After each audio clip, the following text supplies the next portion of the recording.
je pense que c'est comme tout dans la vie. Il y a une certaine partie qui te vient naturellement et il y a une autre que tu peux travailler. Ouais. Et moi, je suis vraiment convaincu, on parle d'identité depuis le début, que l'identité est beaucoup plus modulable que ce que la plupart des gens pensent. Ouais.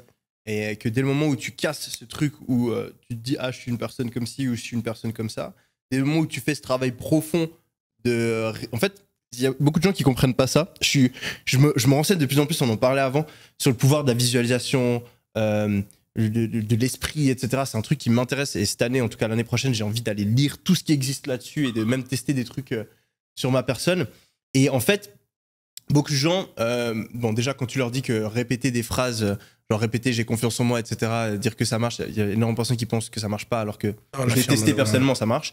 Et ensuite, vraiment, ce qui marche encore mieux, c'est pas juste de te répéter des phrases, mais c'est de réattacher certaines qualités avec des histoires de ta vie qui le confirment. Donc, par exemple, si moi j'ai envie de dire que je suis courageux, je vais me dire, ah, Yomi, t'es une personne courageuse parce que, et je vais me rappeler de toutes les fois où j'ai fait preuve de courage dans ma vie. Et à l'inverse, je vais essayer de supprimer de mon esprit toutes les fois où j'ai pas fait preuve de courage.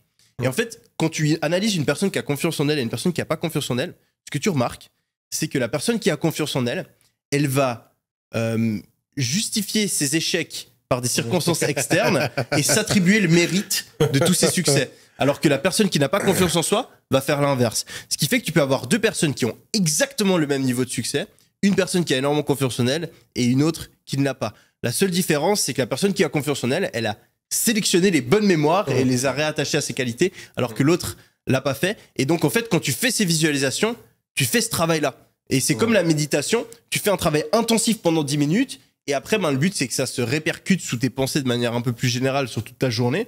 Et ben, là, le but, c'est de faire la même chose, et j'essaie de le faire, moi, tous les jours, je me balade, et je repense, voilà, typiquement, là, j'ai envie d'être encore plus discipliné, donc je me dis, je suis discipliné, et je pense à tous les trucs vraiment disciplinés que j'ai fait dans ma vie.